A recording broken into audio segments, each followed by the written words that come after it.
네, 우리 옆에 분과 서로 인사하시겠습니다. 주님 우리 안에 함께 하십니다. 주님 우리 안에 함께 하십니다. 네, 오늘 예배 자리에 함께 하신 우리 모든 분들의 심령 속에 아버지 하나님께로부터 오는 은혜와 평강이 항상 넘쳐나시기를 축원합니다. 이 코비드19 상황이 더 확산되어지면서 2.5단계로 올라가고 어제 아마 950명 아마 지금까지 측정한 이래로 가장 많은 수가 측정이 되어져서 3단계 이야기까지도 나오고 있는 상황입니다. 우리 연말 연시는 또 뭐 국가적으로 개인적으로도 많은 모임이 있지만 교회적으로도 많은 준비들이 있는데 참 안타깝게도 모두가 함께하지 못하는 안타까움이 있습니다. 그래서 특별히 이 성탄절을 우리가 주일학교 자녀들이 준비한 행사나 또 우리 성도님들이 함께 또 찬양으로 영광을 돌리고 또 기뻐 하나님 앞에 예배해야 되는데 아마도 이번 성탄절은 소수의 인원만 지금처럼 실시간으로 온라인으로 또 진행이 되어져야 하지 않을까 싶습니다. 그래서 우리 성도님들께서 그래도 이 성탄절을 잊지 마시고 또 어려운 시기지만 이럴 때일수록 주님을 바라보시면서 우리 온 성도 몸찬양 아까 광고 드렸던 것처럼 우리 많은 성도에 참여하셔서 그날 당일날 실시간 온라인 예배를 드리면서 우리 함께 참여한 영상을 편집해서 우리 모든 성도들이 함께 하나님을 찬양하고 또 한 마음으로 동역하는 이러한 일에 우리가 함께 할 수 있었으면 좋겠습니다. 그래서 가능하신다면 빠지지 마시고 예배에 또 참여해 주시기를 그 모임 찬양 몸찬양에 찬양 함께 참여해 주시길 부탁을 드리고 또 혹시 부족한 못하시는 분들이 있으면 또 요청을 또 잘 아시는 분들 요청을 하셔서 또 많은 분들의 참여를 부탁을 드리겠습니다. 이제 저희가 이제 오늘 함께 창세기 12장 4, 5절 말씀을 함께 읽으셨죠. 지난주까지 1절부터 3절까지의 말씀을 통해서 아브라함을 부르심에 담겨져 있는 의미가 무엇인지에 대해서 우리가 말씀을 통해서 은혜를 나누었는데 그 내용들은 저희가 함께 좀 지난 주보의 내용들 요약한 내용들을 좀 살펴보시고 오늘은 그 함께 읽으셨던 본문에서 4절 5절을 중심해서 오늘은 말씀을 따라 갖고라는 이러한 제목으로 이 믿음의 그 결과 그리고 그 순종의 그 복의 믿음의 복을 누리기 위해서 순종함이 얼마나 중요한 것인가를 함께 나누는 시간을 가지려고 합니다. 그래서 먼저는 말씀을 따라 출발했고 라는 의미를 함께 좀 살펴보고 두 번째는 이 순종의 방향의 중요성이 어떠한 것인가를 좀 살펴보는 시간을 가지려고 합니다. 먼저 첫 번째로 말씀을 따라 출발했다라고 오늘 4절 말씀에 아브라함이 여호와의 말씀을 따라갔고 라고 이렇게 표현하고 있는데 이처럼 아브라함이 말씀을 따라갔고 출발했던 것처럼 오늘날 성도 안에 가장 중요한 믿음의 모습은 이 순종의 모습인 것을 배우게 됩니다. 우리가 신앙생활 하는 가운데서 스스로를 속이고 또 우리가 많이 속게 되는 것 중에 하나가 우리의 어떠한 영적 체험 경험이나 또는 영적인 감동 또는 어떤 영적인 깨달음에 대해서 우리가 경험을 하게 될 때 이것이 마치 우리가 가지고 있는 어떤 믿음의 결과인 것처럼 아니면 나의 영적인 어떠한 그 믿음의 수준인 것처럼 오해를 하거나 착각을 하는 데 있다는 겁니다. 우리가 이제 아마 신앙생활 좀 하신 분들은 우리가 교회에서도 뭐 부흥회도 하고 또 기도원에 가서 함께 성회도 하고 또 느라이프 미션이나 또 우리 자녀들은 수련회나 여름 성경학교 같은 이러한 집회가 있기도 하고 또 때로는 이렇게 늘 공적으로 드려지는 예배 가운데서 때로는 이 영적인 분위기 가운데서 말할 수 없는 감동을 받아서 눈물 콧물을 흘리는 분도 있고 실제로 이러한 집회 가운데서는 그 신비로운 영적인 어떤 분위기 가운데서 방언도 하게 되고 또는 치유가 일어나기도 하고 또 귀신이 쫓겨나가기도 하는 그리고 또 때로는 어떤 분들은 뭐 이순에 들기도 하고 또 어떤 환상을 보기도 하고 다양한 영적인 경험들을 하기도 합니다. 그리고 평소에는 전혀 들려지지 않았던 깨달아지지 않았던 말씀들이 그런 영적인 분위기 속에서 깊게 이해되어지고 깨달아지는 그런 은혜들을 경험하게 됩니다.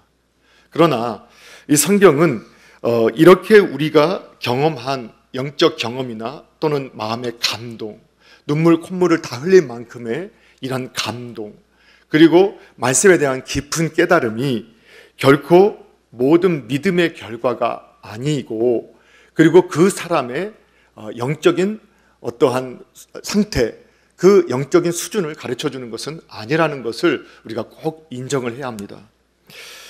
때로는 우리들은 자꾸 어떤 영적인 깨달음을 가졌다는 것에 만족을 하고, 또 오늘 감동을 받고 눈물 콧물을 흘렸다는 것에 또 만족을 하면서 또 때로는 놀라운 오늘 말씀을 내가 깊이 깨닫게 되었다, 이 사실에 만족하면서 그것 자체가 굉장한 어떠한 영적인 수준인 것처럼 스스로 만족해하는 것들을 볼 수 있는데, 그것은 참 위험한 것입니다.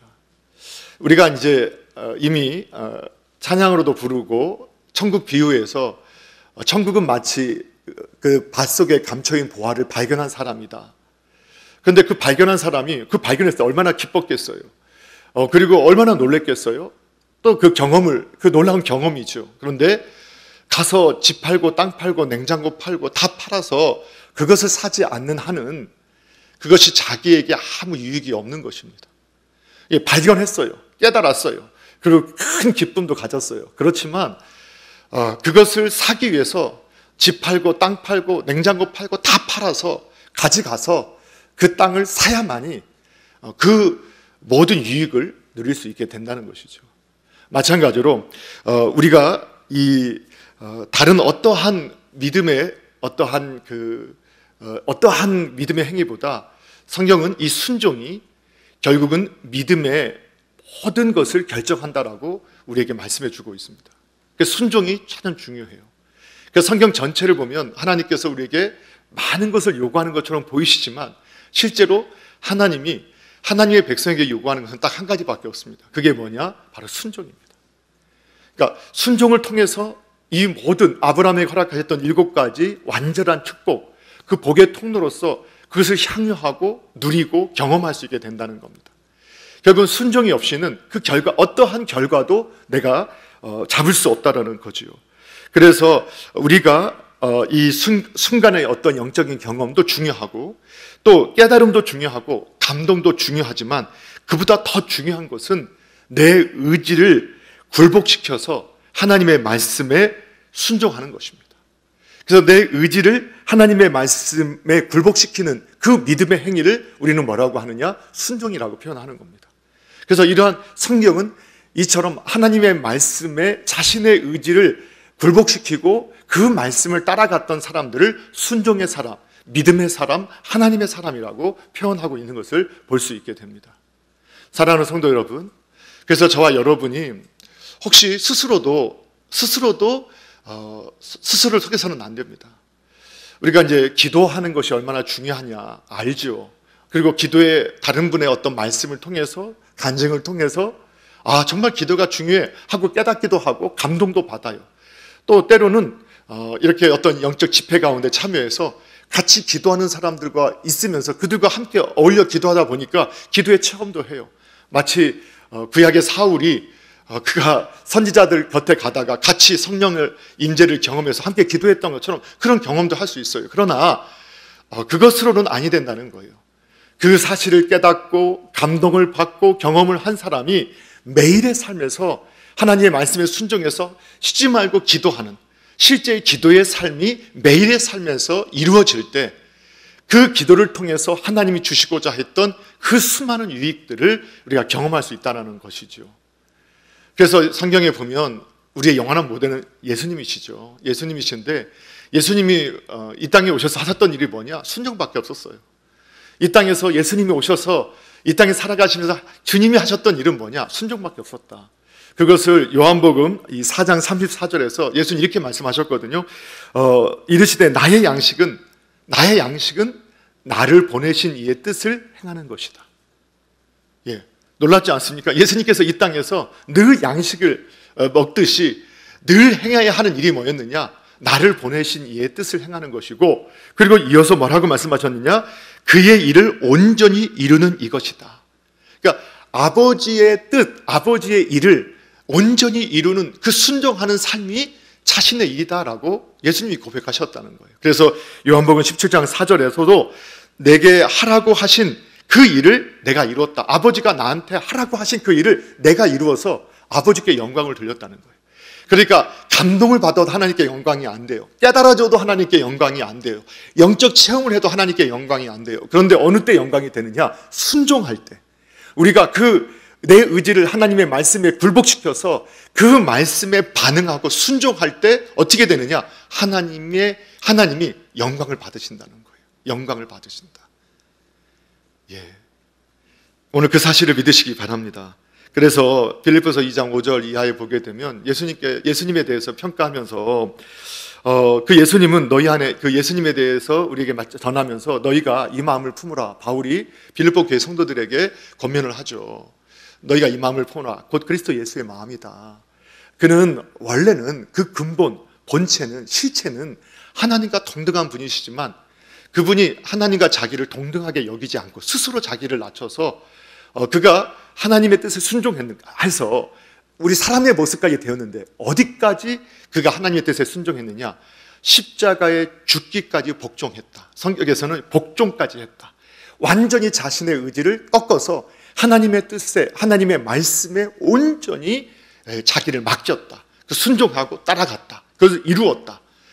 그랬더니 하나님께서 어떻게 하셨느냐? 그 이름을 그 누구도 비교할 수 없는 이름으로 높여주셨다. 이렇게 말씀하고 계세요. 사랑하는 성도 여러분, 정말 영적으로 깨닫는 것도 은혜입니다. 영의 감동을 받는 것도 하나님의 은혜죠. 또 때로는 영적인 체험하는 거 하나님의 은혜입니다. 그러나 그것이 우리에게 열매 맺게 하지 않아요.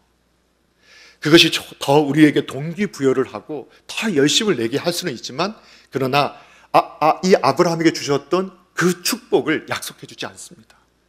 진정한 축복은 누구에게 임하느냐? 그리고 그 복의 통로로서 누가 쓰임 받느냐? 그 말씀을 따라 출발한 사람들, 순종한 사람들에게 임한다는 사실을 믿으시기 바랍니다. 그래서 여러분, 우리가 성경 공부 열심히 하잖아요. 엠바이블 아카데미도 열심히 하시고 성경 통독도 하시고 암송도 하시고 여기 큐티도 오늘 또 광고 나갔지만 내년부터는 또 하지 말아요. 이렇게 하지 마시고 이번에는 다 신청을 받으셔서 우리가 신청을 받으셔서 교회에서 단체로 신청을 받지만 이제 그 책은 각 가정으로 직접 배달하게 이렇게 하도록 조치를 하려고 합니다. 그래서 교회 못 오셔서 못 찾아가는 일이 없도록 해서 우리 모든 분들이 참여하게 되는데 큐티도 하셔야죠. 그리고 또 설교 말씀 들어야 되죠. 이거 왜 합니까? 왜 말씀을 듣고 또 묵상하고 암송하고 공부하고 설교를 듣고 왜 하지요? 감동받으시려고요? 눈물 흘리시려고요? 어떤 영적 경험하시려고요? 아니죠. 순종하기 위해서, 하나님의 뜻에 순종하기 위해서. 여러분, 저와 여러분이 끝까지 하나님의 뜻에 순종하실 수 있는 그런 은혜가 있기를 주님의 이름으로 축복합니다. 그래서 그 감동이 진정한 빛을 발하고 그 깨달음이 진정한 빛을 발하고 그리고 그 영적 체험이 정말 진정한 가치가 있게 되어지는 그 순종으로 말미암아 그렇게 되어지는 은혜가 있기를 주님의 이름으로 축복합니다. 두 번째로 우리가 살펴볼 것은 순종을 해야 되지만 순종의 방향이 참 중요하다. 그래서 우리가 더디더라도 이 순종을 할 때는 더디더라도 이 방향을 맞춰 하는 것이 참으로 중요하다라는 것을 우리가 살펴보려고 합니다. 자, 오늘 함께 읽으셨던 말씀의 4절, 5절 말씀을 또 한번 읽어보도록 하겠습니다. 같이 한번 읽어볼게요. 시작. 이에 아브라함이 여호와의 말씀을 따라갔고 롯도 그와 함께 갔으며 아브라함이 하란을 떠날 때에 75세였더라. 아브라함이 그의 아내 사레와 조카 롯과 하란에서 모은 모든 소유와 얻은 사람들을 이끌고 가나안 땅으로 가려고 떠나서 마침내 가나안 땅에 들어갔더라. 아멘. 예, 오늘 이 성경의 말씀에 보게 되면 이 아브라함이 여호와의 말씀을 따라갔고 해서 즉각적인 이 순종의 모습을 보이고 있는 것을 발견할 수 있습니다. 그러나 이 전체 아브라함의 모습을 보게 되면 사실 온전한 순종은 아니었던 것을 보게 됩니다. 왜 그러냐? 성경에서는 너가 본토 친척 아비집을 떠나라고 했는데 실제로 아브라함이 그 하란에서 떠날 때가 75세였고 성경의 여호수아 24장 2절이나 사도행전 7장 2절에 보게 되면 스데반 집사님께서 이스라엘 백성들에게 설교를 하다가 순교하시잖아요. 그때 뭐라고 말씀하냐면 우리 조상 아브라함이 하란에 있기 전 메소포타미아에 있을 때 영광의 하나님이 그에게 보여주셨다 이렇게 말씀하고 있어요. 그러니까 실제로 부름받은 것은 어디냐? 갈대아 우루 메소포타미아에서 아브라함이 먼저 부름을 받은 거예요. 그런데 하란에서 멈춰 있었어요. 왜 멈춰 있었느냐? 아버지 때문에. 그 성경은 아버지 데라가 죽고 나서 다시 이 하란에서 하나님의 그 확인, 다시 말씀을 받고 그가 믿음으로 출발하게 되는 것을 보게 돼요. 물론 여기에서는 좀 다양한 해석이 있어요.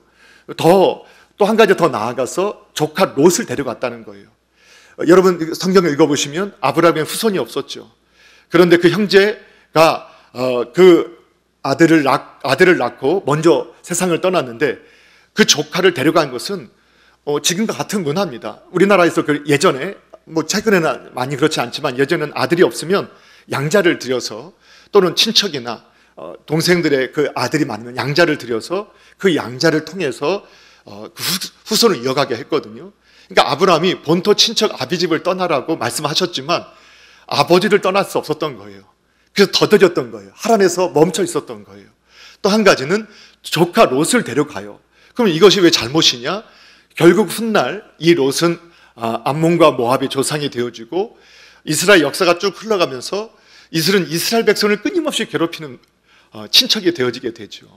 그래서 실제로 하나님께서 그걸 얼마나 그것이 원치 않았던 모습인가를 알 수 있어요. 그럼에도 불구하고 하나님은 이 아브라함을 복되게 만들어 주셨고 결국은 믿음의 조상이 되게 하셨다라는 것을 우리는 주목해야 한다는 겁니다. 우리 속담 중에 이런 속담이라고 해야 되나요? 격언이라고 해야 되나요? 우리는 이런 말을 종종 하죠. 우리나라에서는 가다 말면 안 가느니 못하다. 그런 말 들어보셨죠? 가다 말 것 같으면 안 가느니만 못한 거야 라고 이렇게 하면서 가다가 그만둘 거면 시작도 하지 마 이렇게 말씀을 한단 말이에요. 그러니까 우리들이 복음을 전도하거나 누구한테 이제 교회 나오셔야죠, 교회 다니세요 그러면 많은 분들이 안 간다고 하는 분도 단호 한 분도 있지만 어떤 분들은 대부분 많은 분들은 또 가야죠 근데 지금 말고 나중에 지금 하면은 내가 다 완전히 하나님을 못 섬길 것 같아요. 저는 하면은 확실하게 해야 되는데 지금 교회 나가면 확실하게 못할 것 같아요. 내가 우리 부모님만 다 돌아가시면 내가 이 일만 끝내놓으면 내가 이것만 정리되면 그때부터 교회 가서 열심히 하겠습니다. 근데 그게 잘못이라는 거예요. 오늘 믿음의 출발도 하나님이시고 우리를 부르실 때 부족하지만 그 하나님의 말씀을 따라 순종하면 하나님의 의도, 말씀의 의도를 따라 그래도 출발이라도 하면 하나님께서 계속해서 인도해 가신다는 사실을 믿으셔야 돼요. 아브라함도 처음부터 온전한 믿음의 출발을 하지 못했다는 것을 우리가 주목해야 돼요. 그렇지만 그 방향을 잘 맞췄던 거예요. 그래서 더디더라도 하나님이 그를 계속해서 만져주시고 그에게 간섭해 주셔서 어떻게 하셨어요? 그를 믿음의 조상까지 만들어 주셨어요. 그래서 그 내용은 다음 주에 이제 아브라함에 대한 마지막 내용으로 함께 살펴볼 건데, 자, 그것은 이제 다음 주에 좀 살펴보고, 이처럼 하나님께서는 그 미숙한 출발이었지만 온전한 순종은 못 되었지만 그러나 하나님의 말씀의 의도를 따라 출발했던 그 방향을 맞춰 출발했던 이 아브라함을 하나님께서 결국은 복의 통로로 믿음의 조상으로 만들어 가셨다. 그래서 여러분 저와 여러분 꼭 믿을 게 있어요. 그게 뭐냐? 영적인 출생과 성장의 과정이 있다. 그래서 그 고린도전서 13장 그 사랑장 유명한 장에서 11절에서 바울이 그렇게 말하잖아요. 내가 어렸을 때는 깨닫는 것이 어린아이 같고 말하는 것이 어린아이 같았다. 그러나 장성한 자가 되어서는 어린아이의 일을 버렸다. 그러니까 거듭나고 나서 금방 장성한 자가 되는 게 아니라는 거예요. 그래서 바울도 열심히 그가 그 성경을 연구했던 사람이었지만 잘못된 방향의 성경을 연구했다가 다메섹 도상에서 예수님을 만나고 나서 약 13여 년간 다소에서 그리고 또 다메섹에서 복음을 전하면서 10여 년간을 또 다시 13년 여간을 이렇게 또 시간을 보내게 돼요. 그리고 나서 더 성장하고 성숙하게 되어서 교회를 섬기는 자가 될 수 있었다라는 것을 우리에게 보여주고 있어요. 그 사실을 우리가 바라볼 때 바울도 그랬는데 또 이 사도 바울이 고린도 교회 성도님들에게 편지를 쓰면서 고린도전서 3장에서도 야, 너희가 내가 너희를 신령한 자 같이 대할 수 없다. 그러니까 장성한 자처럼 영적 성숙한 사람처럼 대할 수 없어서 영적 어린아이처럼 내가 너희를 대할 수밖에 없어 라고 표현을 했습니다. 그러니까 신앙은요, 출생하면서부터 영적으로 거듭나면서부터 정말 완벽하게 하나님의 말씀에 순종하고 믿음의 길을 가는 게 아니라는 겁니다. 때로는 실수도 하고 우리가 신앙의 표현으로 넘어지기도 하고 또 고난 가운데 낙심되기도 하고 절망 가운데 빠지기도 하고 두려움 가운데 빠지기도 하는데, 그러나 그때마다 하나님께서 힘을 주시고 용기를 주시고 피할 길을 허락해 주셔서 결국은 다시 그 믿음을 또 선장하게 하시고 또 성장하게 하시고 또 성장하게 하셔서 결국 아브라함을 부르실 때 그에게 약속하셨던 것처럼 믿음의 조상이 되게끔 만들어 주시고 복의 통로가 되게 만들어 주신다는 거예요. 그래서 사랑하는 성도 여러분, 혹시 너무 스스로 자기를 자학하지 마십시오. 내가 이 정도 됐는데 이거밖에 못하냐? 예, 아직 영적인 어린아이일 수 있어요. 어린아이에게 너무 많은 걸 요구해서는 안 되죠. 그래서 조금 더 기다려야 됩니다. 문제는 신앙생활 한지 10년, 15년, 20년, 또 저처럼 목회자가 되고 우리 장로님, 권사님, 집사님이 되셨음에도 불구하고 여전히 성장하지 못하고 영적 어린아이 같은 분이 되면 그거는 좀 조금 위험할 수 있습니다. 그래서 더 기도하고 우리가 장성하게 서로 기도하고 또 섬기는 자가 돼야 됩니다. 그렇지만 오늘 성경의 말씀에서 저희가 좀 주목하고 싶은 것은 영적으로 내가 예수님 믿고 났기 때문에 바로 이렇게 순종하고 능력 있는 종이 되는 것 아니라는 거예요. 과정이 필요해요. 특별히 더 크게 쓰는 사람일수록 훨씬 더 많은 하나님의 연단과 또 훈련 속에서 또 하나님을 경험하고 성장하게 된다는 사실을 여러분 기억하시기 바랍니다. 그래서 중요한 게 뭐냐? 순종에도 말씀의 의도를 따라 방향을 맞추는 게 아주 중요해요. 그럼 그 말씀의 의도가 뭐냐? 그것을 우리에게 가장 잘 보여주는 사례가 수없이 들었지만 그 사울과 다윗이죠.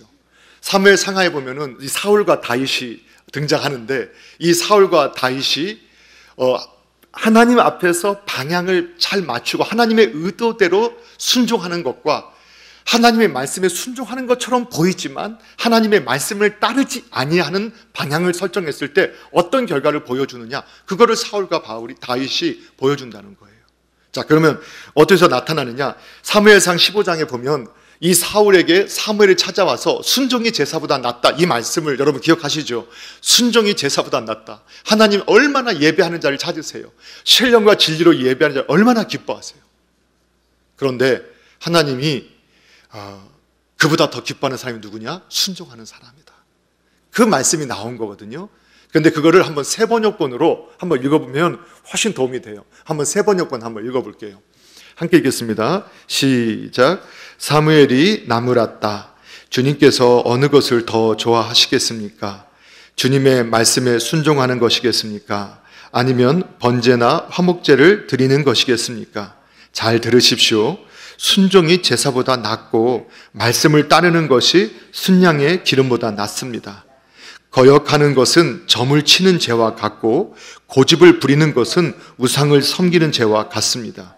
임금님이 주님의 말씀을 버리셨기 때문에 주님께서도 임금님을 버려 왕이 되지 못하게 하셨습니다. 예, 좀 더 쉽게 이해가 되시죠?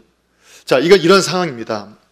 하나님께서 이 사무엘 선지자를 통해서 이 왕이 되었던 사울에게 가서 아말렉을 내가 진멸하겠다고 내가 이미 공언을 했고 내가 이렇게 약속을 했으니까 이제 그때가 됐다. 사울아, 가서 아말렉을 진멸해라. 그래서 그 속에 그 아말렉에는 누구도 남기지 말고 다 진멸해라. 짐승까지 진멸해라.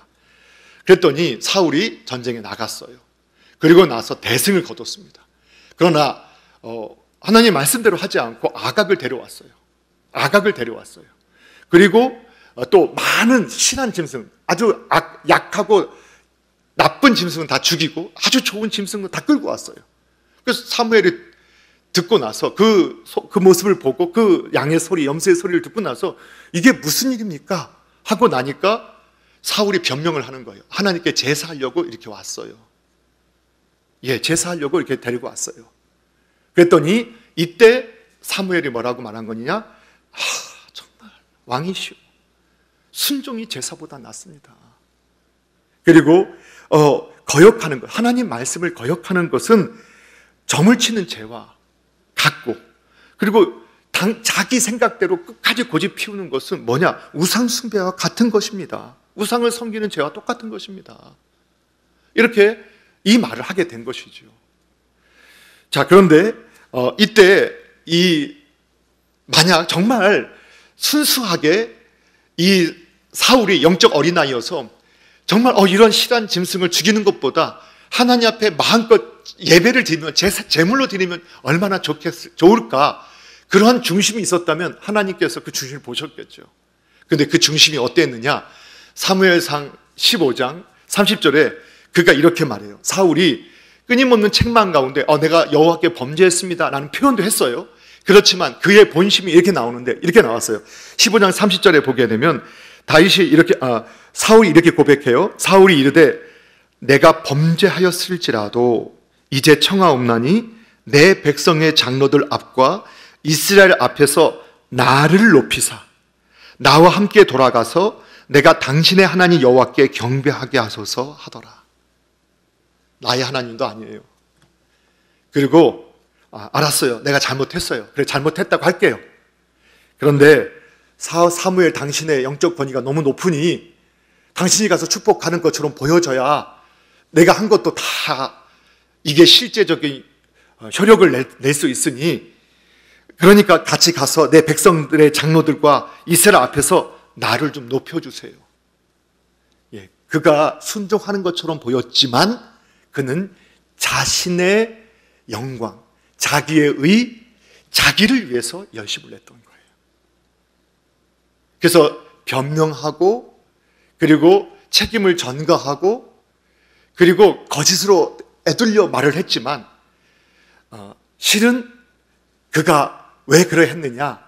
예, 하나님의 말씀의 의도와 상관없이 자기를 드러내기 위해서, 자기의 이름을 높이기 위해서 그랬다는 것을 발견하게 돼요. 자, 이렇게 하나님의 의도, 말씀을 따라가지 않는 열심은 어떻게 되느냐? 열심을 부리면 부릴수록 어떻게 될까요? 악에 치우치게 되고 결국 멸망의 길에 가게 됩니다. 그런데 우리가 알고 있는 다윗은 어떠합니까?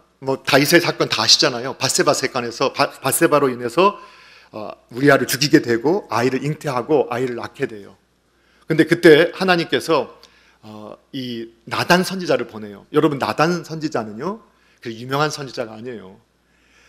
이 다윗 때문에 우리가 익히 그 이름을 알게 됐지만 사무엘과 비교한다면 그 영적 권위를, 물론 모두가 하나님의 영적 그 지도자로 세움받았지만 사무엘이 가지고 있는 영적 권위와 나단이 가지고 있는 영적 권위는 전혀 다르지 않습니까? 그런데 이 나단이 찾아와서 하나님의 뜻을 전하잖아요. 당신이 부유한 이렇게 부자인 사람이 많은 양과 염소들 소유하고 있는데 새끼 한 마리 있는 그 사람 걸 빼앗아서 다른 사람을 대접했습니다.